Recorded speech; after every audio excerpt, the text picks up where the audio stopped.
это? Книга. Угу. Какого цвета? Книга. Красный цвет.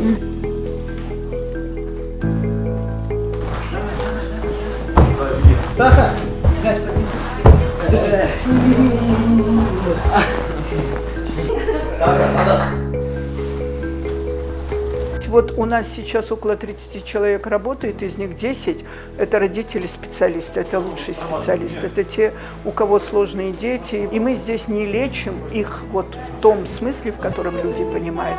Мы их просто делаем коррекцию поведения, да, чтобы они были как по нашим нормам жили, скажем так.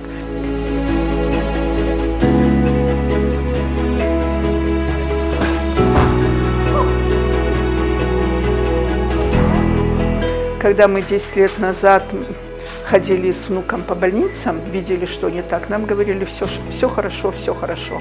И вот потом пришлось много ездить, у нас даже диагноз в Кыргызстане не ставили, пришлось ехать и в Москву, и потом в Корею, только в Америке вот поставили диагноз, и там мама моего внука, вот сноха, она узнала, что аутизм не лечится, это на всю жизнь, так же, как цвет лица, кожи и так далее, да, это причина аутизма сейчас до сих пор не могут определить, но во всяком случае в 3 месяца в утробе у мамы уже закладывается другое развитие мозга. Они по-другому мыслят, по-другому думают, по-другому воспринимают. Да?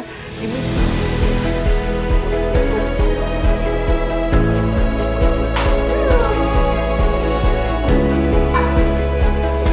Начинали небольшая группа с нуля, начинали с того, что вначале собственные деньги вкладывали, потом научились писать проекты, какие-то фандрайзинговые мероприятия.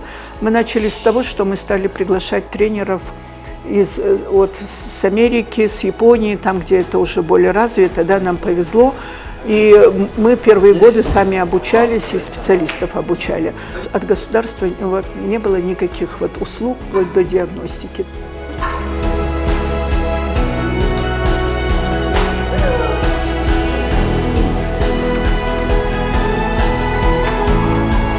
Здесь, скорее всего, болезненная ситуация у родителей. У родителей есть стигма, родители переживают, родители все это выслушивают. Да, да, это сложно, но вы знаете, тоже родители, это целая отдельная тема, проходят тоже все эти стадии, когда они и переживают, и стигматизируют, и не принимают. Но это пока на первых порах. Потом, вы знаете, во-первых, многие приходят в депрессии. Но мы работаем в этом плане с родителями. У нас по проектам есть, во-первых, психолог, который работает штатный с родителем. Во-вторых, то, что они здесь друг с другом общаются, обмениваются мнениями. Потом то, что у ребенка появляются какие-то успехи, да? Все это постепенно это влияет на родителя. Ведь со временем это проходит. А дети, к счастью, они не реагируют. Они сами по себе счастливы, да? И, может быть, то, что мы их пытаемся менять, это даже больше для родителей нужно.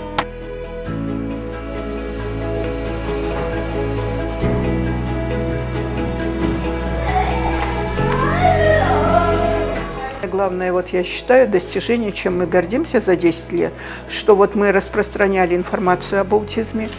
Если к нам раньше приходили в основном дети в 7, 8, 9 лет, когда родители ведут его в школу, да, и его туда не принимают, и они начинают что-то искать, то благодаря тому, что мы все время информировали, врачей много у нас было разных проектов, с ними работали, да, и сейчас люди, молодые родители, они чаще раньше стали обращать внимание, и этот возраст у нас снизился с 7 лет, 6, 5, 3, 2, к нам уже 2-летние дети приходят.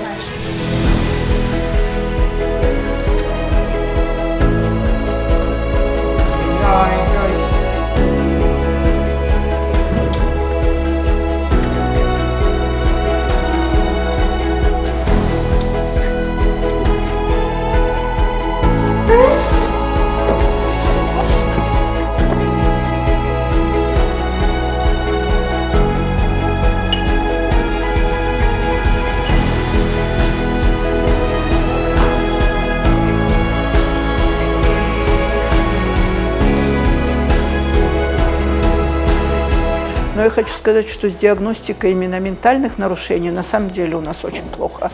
У нас вообще всего 7-8 детских психиатров на всю республику. И еще лет 10 назад, вот когда моему внуку было, ему сейчас 15 лет, 5 лет, да, и в 2-3 года мы видели, что ребенок отстает в развитии, он не так развивается, он не общается с другими детьми, он не играет в игрушки, как все, да, а чисто стереотипно может часами, например, крутить там колесико у машины, то есть вот такое стереотипное поведение, да, то тогда врачи на это не обращали внимания. Но сейчас уже, слава богу, врачи все эти признаки видят.